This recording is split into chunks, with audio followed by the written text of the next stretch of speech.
we don't have to like our jobs every day, but we do get to love our jobs every day. It's like you don't like your children every day, but you love your children every day.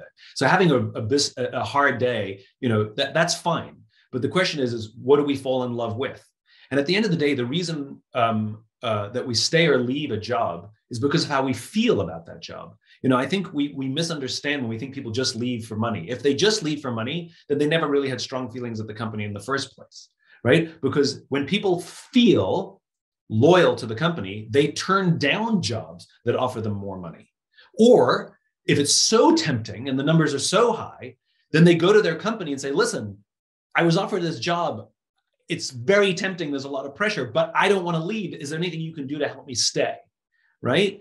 So, there's the point is they're open about it. And what makes people want to have that conversation, like I said, is that they're seen and heard.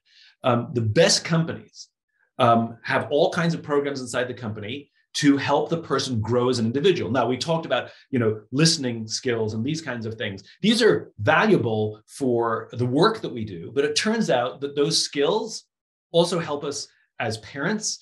They help us as spouses or as boyfriends and as girlfriends. These are valuable skills in life, and I think that we forget that. We talk about hard skills and soft skills as if those things are opposite. I hate the term soft skills. Hard skills and human skills. And the more that we invest in human skills, in addition to the hard skills that we're teaching, the more people feel like they're growing as individuals. I'm a better version of myself now than I was when I started at this company, because the company is actually helping me in personal growth. WD-40, which is a company that I admire their culture, the lubricant company. They train their managers to be coaches.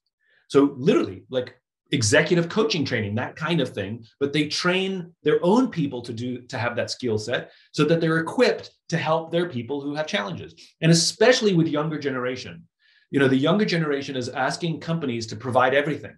We want to have our sense of belonging, our sense of community, our sense of personal growth, our sense of purpose to come from work. It didn't used to be like that 40 years ago. And so there's a huge pressure on companies. And so I think what entices people into the company and into the industry is not just come and do cybersecurity. There's a percentage of people who are, de facto interested in that, but rather tell them the kind of experience they're going to have, tell them what they get from the company, and you'll find it remarkable how many people will all of a sudden be interested in the category in the company because of what they get holistically, not just what they get from the product.